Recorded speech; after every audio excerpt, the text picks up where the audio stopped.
The Valley of Eternal Spring is one of the most visually arresting areas of Immortals Fenyx Rising, with rolling grassy fields, herds of tameable mounts, trees that bear healing pomegranates, and... Hey, wait! It's okay, we got this. Anyway, lots of natural beauty and... Oh, come on!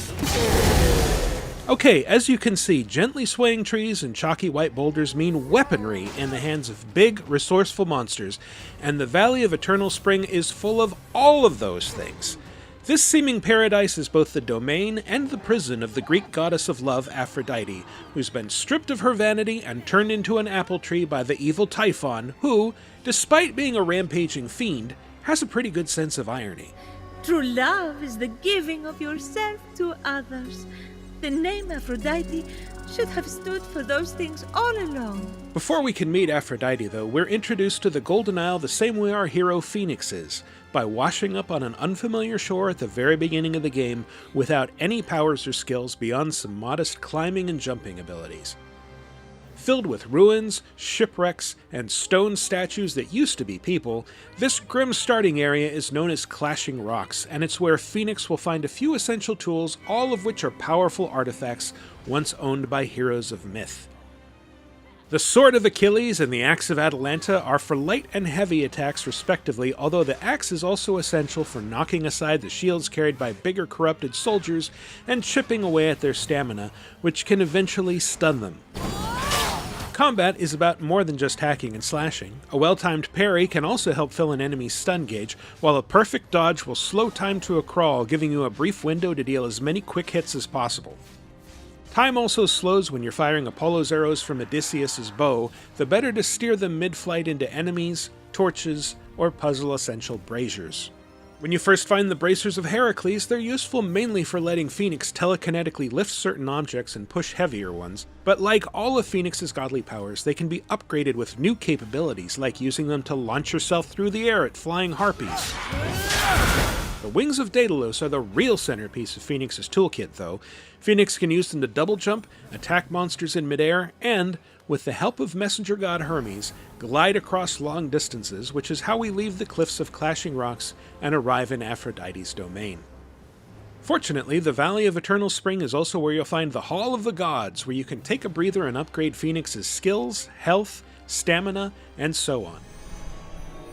This is where you'll change Fenyx's appearance, altering their body shape, voice, and head to suit your current mood. Stop ripping my skin off, it tickles!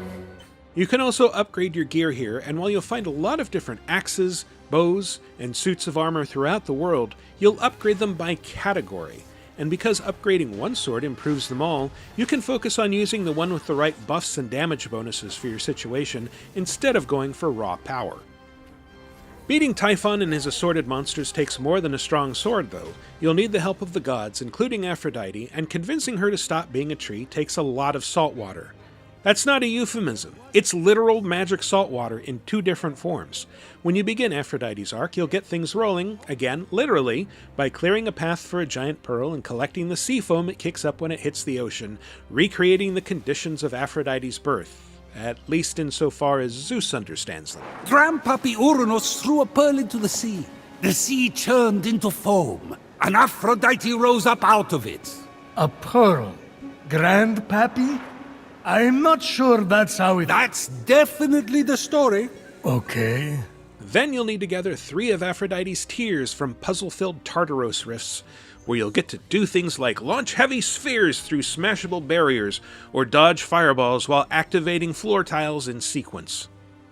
Your hunt for tears will eventually lead you to a massive vault where Aphrodite's essence is locked away, but before then, you'll be regularly hassled by the Wraith of Achilles. Achilles is one of 4 corrupted heroes who will hunt you across each region of the Golden Isle, and getting him off your back for good means hunting him to his lair and battling him on his own terms. He's a lot tougher there, though, so you may want to first cut your teeth on the 4 legendary beasts scattered across the region, or aggressively hunt for chunks of ambrosia and lightning, which boost your health and stamina, as well as your chances of survival.